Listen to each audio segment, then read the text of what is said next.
Hi, everyone. Greetings. In the Epistle of Ignatius, that is Bishop Ignatius of Antioch to Polycarp, Bishop of Smyrna, written around 110 AD, you have the information you need to get rid of the restorationist mindset that you're in as a Jehovah's Witness, and millions of others who are not Jehovah's Witnesses are also in this.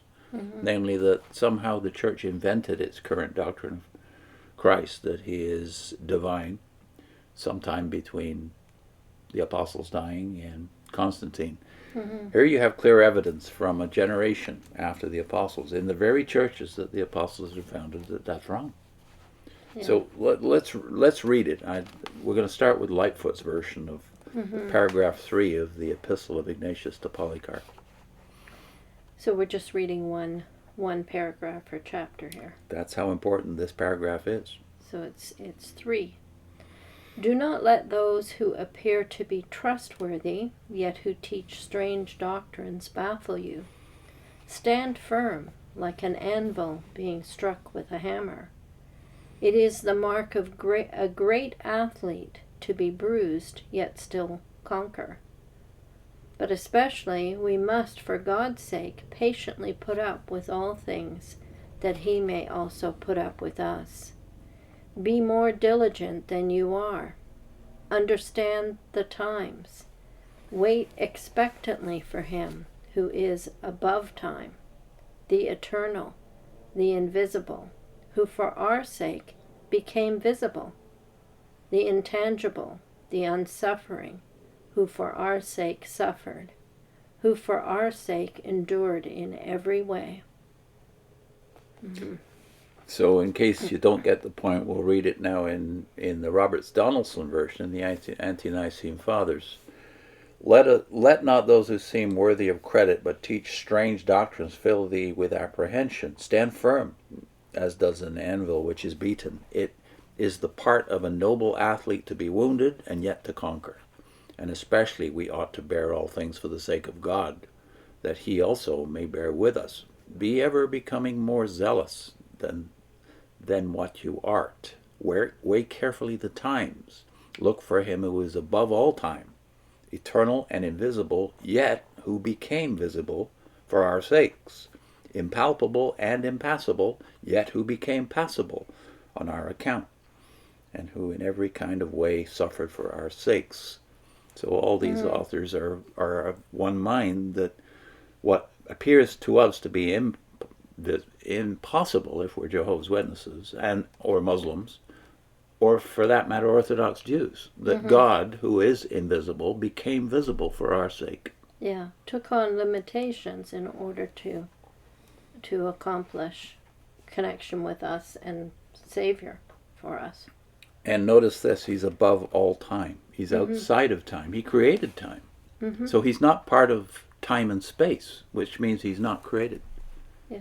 Now, Eternal. you don't make these connections when you're a witness, because you don't think in terms of Christ being from eternity and impassible. That is, he's unchangeable in his divine nature as the Son of God, the eternally generated, unique Son of God. He's impassible, unchangeable. But if he chooses to become man, you want to say, if you're a Muslim or an Orthodox Jew or a Jehovah's Witness and many others, you want to say that's impossible. Yet that's exactly what Ignatius says they're fighting for back here. And yet Polycarp we had agrees. no problem thinking of an angel being fleshly, taking on flesh. But in the case of Christ, it's not that he just comes down here as like you say he's Michael, and he comes down and he puts on a body. He's born of a woman. This is an evidence of his humanity. And that was the earliest heresy. So he's saying, stand firm against this heresy. What's the heresy? In those days it was, well, he's divine, all right, but he's not human. Yeah. That and was now their we're problem. fighting the other heresy in the opposite right. direction. Because we don't think it has to be either or in the minds of people who reject that Jesus is divine. Let me read also Maxwell Stanforth's version in his book, Early Christian Writings. You must not let yourself be upset by those who put forward their perverse teachings so plausibly Stand your ground with firmness like an anvil under the hammer. The mark of a true champion is to stand up to punishment and still come off victorious. It's our duty, particularly when it is in God's cause, to accept trials of all kinds. So apparently he's readying them for suffering for the sake of this truth that he's laying out for them very plainly here, the true doctrine of Christ. He says, if we are ourselves to be accepted by him, it is our duty to accept trials of all kinds. So he says, redouble your efforts, watch out for every opportunity, but also keep your eyes on him. Keep your eyes on him, well, the one who's coming, right?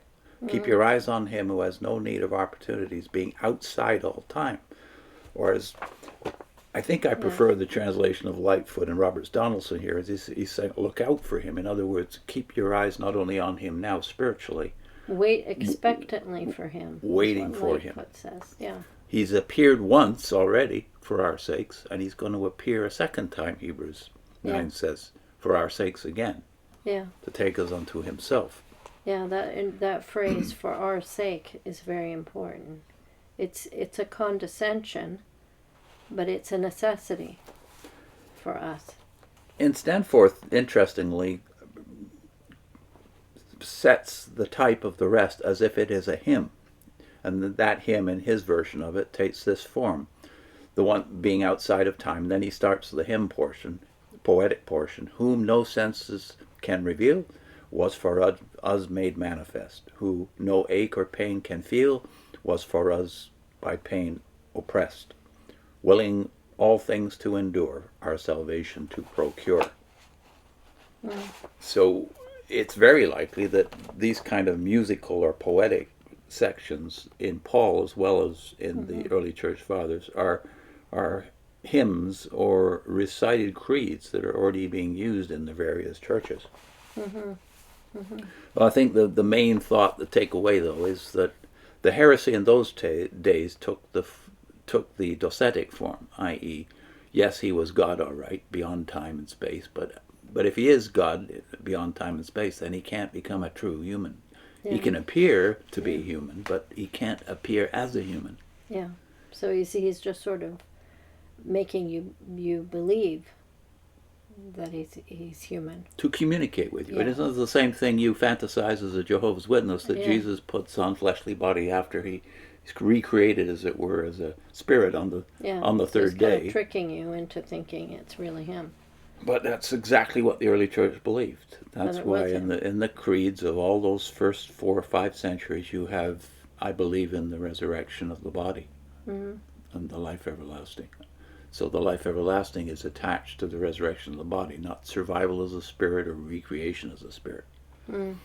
As the Greeks tended to believe, and as you believe about your 144,000, if you're a Jehovah's Witness.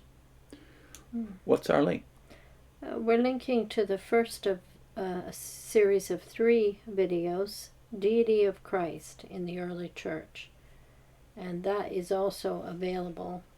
You read it on in the videos, but it's available in written form if you go to onewonders.org in the PDF archive. Yep. See you next time.